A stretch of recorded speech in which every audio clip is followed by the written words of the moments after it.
Hello, I'm Rosie Hardy. This is Rosie Hardy Gardening, and we're on another Q&A. It's so good that you send all of these in.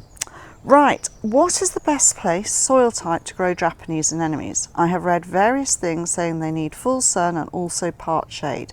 Which is it? Thank you. Well, it can be both. Japanese anemones or anemone cross hybrida are a very versatile, easy plant to grow in the garden.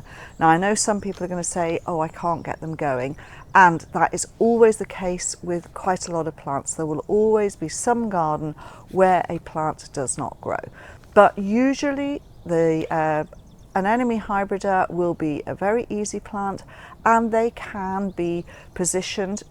Their preferable place is somewhere where they get sun for part of the day, shade for part of the day, and a reasonable garden soil with a reasonable depth of soil there, and they will be happy. But I've seen them growing in very poor soils and they work very well, and in full sun. I've seen them growing in deeper shade, and again they grow well. So it is just a matter of finding a position in the garden where you'd like to put them, and then, you know, try them out. That's the best way to do it. But a lot of plants will have many descriptions because they can be pushed from one point to the extremes, and they will grow perfectly well. And it doesn't really matter whether it's clay soil or alkaline soil, they will still grow perfectly well. Hello Rosie, I always look forward to your videos. It seems that my sweet peas are some kind of virus. They have strange stripes on the petals and leaves. Question is, should I remove them in order to prevent the disease from spreading to other plants, or can I leave them? The answer there is really you should remove. As soon as you see anything that has got a disease, and the likelihood that, especially if it's in the flower and the leaf, then it may be some sort of virus, I would always remove those plants and destroy them, because you don't know, it may not be something that can be passed from plant to plant by wind or rain or that sort of thing, you know, the elements, but it could be transferred by insects, and you don't know what insects are there, whether they are taking sap from one leaf, transferring it through to another one. So it's always better to get rid of something that has got a disease. Hello, I've tried a few times to grow Pea Virus from seed, but never managed to get the tiny seedlings into adulthood. It's probably mostly failure to water them correctly, but I also wonder at what stage the tiny plants from seeds need to be fed. The setup is a moderately heated greenhouse. Okay, so Pea Virus from seed, you're going to get some really nice little seedlings, and yes, you could be right, watering is very key. Once the seedlings have started to get a root and you are transferring them, say from a module or from a seed tray to something larger, then you should be feeding straight away, because most of the seed compost that you have will not have any food in there, and they will need some food. Just because they've got leaf on there and a little bit of root doesn't mean that they can necessarily, especially if you're in a greenhouse like that, able to produce enough food themselves. So always give them something, and something like maxi crop, which is a very, very soft food. It's not high in any parts of the nutrients, but it's a very good basic food. That is a thing that you should be giving them, and I would water them relatively well. Don't let them dry out, because as soon as you move them from the seed tray to something else, they are in almost a dry sort of island, and they need that to be moist most of the time, not soaking wet but moist. So I think you need to look at your watering regime when you're transferring your seedlings, and also giving some food. Now, if you are interested in producing a lovely border and getting your planting correct so that you can really enjoy borders, and this could be a brand new border, this could be a border that you are revamping, then why not take a look at my border course? This is there for you to have all the time. So once you've uploaded it, you can then go back to it, go to bits of it that will you need to understand a bit more. It goes through all the soil types, etc. It helps you understand how to select the plants and select it to the situation that you've got. So why not take a look at that? And until the end of July, it is on a special price. I need some companion plants for my Geums. I have Meatai and Petticoat Peach. Any suggestions? Preferably not too tall, as the border I have the Geum in doesn't look right with tall plants due to the placement. Thank you. Okay, I can suggest a lot of plants that would go with Geum. A lot of things would be taller, but because you're wanting it smaller, you don't actually tell me what your soil type is or how shady it is.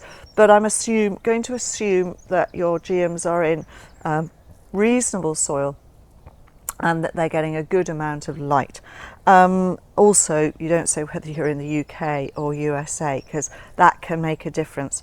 However, there are all sorts of things that you can put in with the Geum. So for a starter, if you aren't sure, I would always look at a hardy geranium, because they will go quite nicely, especially the low ones. So you'd have your Geum a little bit taller and you'd have low underneath. That would look really good. Or something like a Juga with really lovely leaf contrast. That would do very, very well with your Geums. Hello, I planted 2 beautiful salvias with dark purple flowers. They bloomed profusely until late October. Both overwintered in my zone 8 in the ground, one in the pot, which I stored in an unheated garage. Both have grown into larger, healthier looking plants this year, producing a few buds. However, buds only result in large bracts, which are dying off without producing actual flowers. I've been giving them tomato feed alternate weeks since May. What could be the issue? Both are in full sun, one of them has afternoon shade. Okay, so the first thing I can say is that tomato feed is for tomatoes, and it is very high in potassium and other nutrients that tomatoes need to produce their fruit. So tomato feed is not the best thing to use. I know it gets suggested a lot, but it is not the best thing to use for your herbaceous, for things in containers that you are growing. It is much better to get a general purpose feed, something like Maxi Crop, for feeding these plants. And if they are only producing small not proper flower, but they're looking quite good, I would give them a prune back and then give them a reasonable feed. As I say, get something that is not tomato food, get something that is designed for actual flowering plants, because that will have the better micronutrients in there as well. And I would definitely cut back. You might have a small mite or something in the flower buds, which is also stopping them from coming through. So if you take off the top growth, get it to regrow, you should then stimulate it to flower properly again for you. I hope that helps. Rosy, last year I dug up my Achillea terracotta and managed successfully to propagate 8 new plants. They are just beginning to bloom, but the flower colour is white. What may have caused this? So again, I need to just say to people, please, when you're asking a question, it is very helpful for me to know whether you are in the UK or the USA or other places in the world, because it gives me an idea as to what can be causing the problem. But by the sounds of things, you've got Achillea. They should stay true to colour. The most likely factor is stress. And that will be because of the growing conditions, and I'm going to assume that you're here in the UK, and it will be to do with the growing conditions that we've had very recently, which has been extreme temperatures, and that can cause quite a lot of stress in the plant, especially when it is forming its buds, and then when it flowers, the colour is completely drained out of those plants because they have put on their flowers very, very quickly. They've got very hot, and therefore they lose the colour, and it gets bleached out incredibly quickly as well. So I will put it down to stress mainly on that. I would cut the plants back, stop them from flowering, get them to regrow, give them a bit of water, give them a bit of food, and then they should recover and come back perfectly well. Hello Rosie, can you please give some general advice on how to cope with heat and drought? I've already planted natives and drought tolerant plants, and I've brought a lot of organic matter into my K. I'm watering, but in these days with drought and heat already in June, I feel a bit helpless and sad when I look at my plants. Thank you. Well, it sounds as though you're doing the right thing, because native plants will always cope better. They have a better root run than a lot of the hybrid plants that we put into the garden. Drought tolerant plants are great, but if you put them in during a drought, then that's not going to help. So planting of plants should be done in the autumn or the spring. Make sure that you're putting a good amount of organic matter in there, and look after the plants for the first season. Now, when you're watering, please don't broadcast your water. Don't use a hose pipe necessarily for doing the water. Use the hose pipe to fill your watering cans, and water with a watering can without the rose on it, so that you can direct the water straight to the bottom of the plant, so that it actually gets a really good soaking, and that will help a lot. Giving them a bit of food. If it becomes really, really dry, a lot of plants will just go into dormancy, therefore their leaf will dry back, etc. So you can just help the plants by stopping them growing too much. Just cut them back a little bit, and then they will come back later. And plants are very, very good at understanding whether they should be growing or not. They will lose leaf very quickly if it's becoming too dry for them.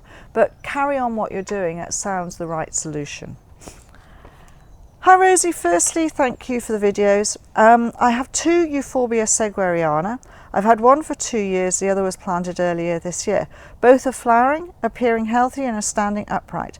However, on closer inspection I noticed the base of the stems on both plants, but more so on the one, are growing in a spiral around itself, then growing upright. The stems are much longer than they appear. There is probably 1 to 1.5 foot of growth wrapped around down there. Why might this be? Plants are growing in the bed, middle of the garden, no fences, walls, average loam soil, so that's it. The only thing that I can think of is this is probably an environmental thing. I've not noticed it on my own Euphorbia, for instance, and basically maybe as they were growing, there might have been something that has an insect or something like that has damaged the stems, and so therefore they have created this spiral growth. But it seems like environmental or insect damage. If they're flowering well and you can't see it, then I wouldn't worry too much.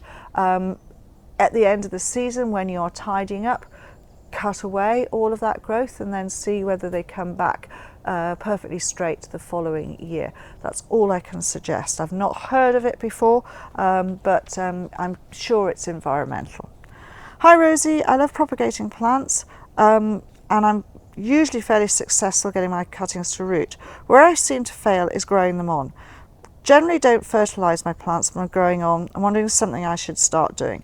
What do you do on the nursery to keep plants you've propagated healthy, and are you going to be at the Wisley Flower Show this year? Okay, so answer that, yes, we will be at the Wisley Flower Show this year, so hopefully see you there. A small amount of food for plants as they're growing on, once you've propagated them, will always help. Propagating compost and media very rarely have much food in them at all. They might have a small little bit of starter food which does not last long. So when you are moving them from seed trays or plugs, modular systems, into the next size pot into something which has food, and also then after that water with food. All of our stuff here on the nursery has a small amount of feed in the compost that they go into, so that keeps them going, and then when they're potted on they go into a compost with slow release fertilizer. So that is how we cope. If they are held for a little bit longer in their modular trays, then we will feed with maxi crop, so that is the seaweed food. Hi Rosie, I'm looking for plants on your shop. I have clay soil and I've been adding organic material to this over the last years. For the soil type, should I be looking at moisture retentive, fertile? Many thanks. And the answer is yes, that's what you should be, because clay soils tend to be very fertile, and they will be moisture retentive, especially if you have added in organic matter to the soils as well. So yes, that is the type that you should be able to. There is also a closer search element on the website whereby you can put clay soils in, but it doesn't bring you up a massive list. It gives you the general plants that are recommended for clay soils, but then there are other plants that you can push and put into clay soils. So, you know, be adventurous, try other things, go for where it says moisture retentive and fertile. I bought some hardy perennial seeds recently, Heliopsis, Verbascum and Mallow. I've missed the sowing period. Is it essential to wait until next year, or could I sow these now and hope they germinate and then overwinter my cold frame?